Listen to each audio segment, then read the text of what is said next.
आ रहा है आध्यात्मिक खजाना भरने का विशेष समय चतुर्मास। श्रावण, भाद्रपद, अश्विन, कार्तिक, इन 4 हिंदू अति पवित्र मासों का संगम जो 6 जुलाई से शुरू होकर 2 नवंबर तक रहेगा।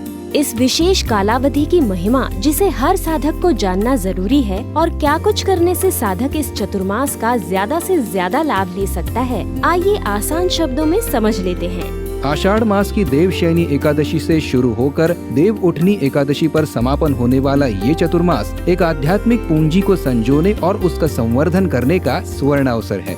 इन 4 महीनों में भगवान नारायण योग निद्रा में रहते हैं और स्वयं में ब्रह्म स्वरूप में लीन रहते हैं। तो इन दिनों में किया हुआ जप, तप, स्नान, व्रत, उपवास आदि अन्य दिनों की अपेक्षा कई गुना ज्यादा फलदायी माना जाता है। अब चौमासे में दुर्लभ बताई गई 6 बातें जान लेते हैं। पहला, सत्कर्म।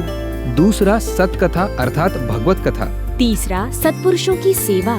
चौथा, संतों का दर्शन सत्संग। 5वां, भगवान का पूजन।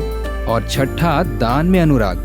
इन सब का लाभ जितना हो सके लेना ही चाहिए, क्योंकि ये अनंत गुना फल देने वाली मानी जाती है।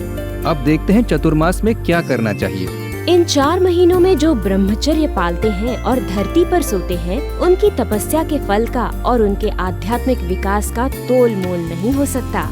चतुर्मास में अगर व्यक्ति प्रतिदिन केवल 1 बार भोजन करे तो वो निरोग व प्रभावशाली होता है और उसे अग्निष्टोम यज्ञ के फल की प्राप्ति होती है, अर्थात दिव्य लोक में जाने की पुण्याई प्राप्त होती है। चतुर्मास में जो व्रत नियम आदि का पालन करते हैं, उन्हें 1000 अश्वमेध यज्ञ करने का फल सहज में मिलता है।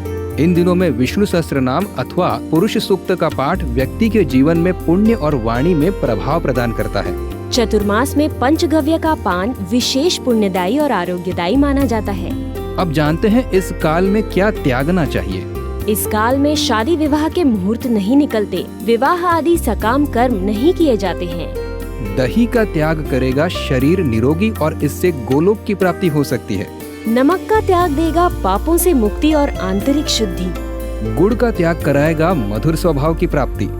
शहद, नारियल, अनार, उड़द, चना, इनका त्याग पुण्यवर्धक है। तांबे और कांसे के बर्तन को त्यागे, इनकी जगह पलाश की पत्तल में भोजन करें। इससे चांद्रायण व्रत और एकादशी व्रत का फल मिलता है। चतुर्मास में पति पत्नी का शारीरिक व्यवहार न करने का व्रत ले लें तथा परनिंदा करना सुनना विशेष त्याज्य है। अभी तक अगर आप वीडियो देख रहे हैं तो इस महत्वपूर्ण जानकारी को औरों तक भी शेयर करके जरूर पहुंचाएं।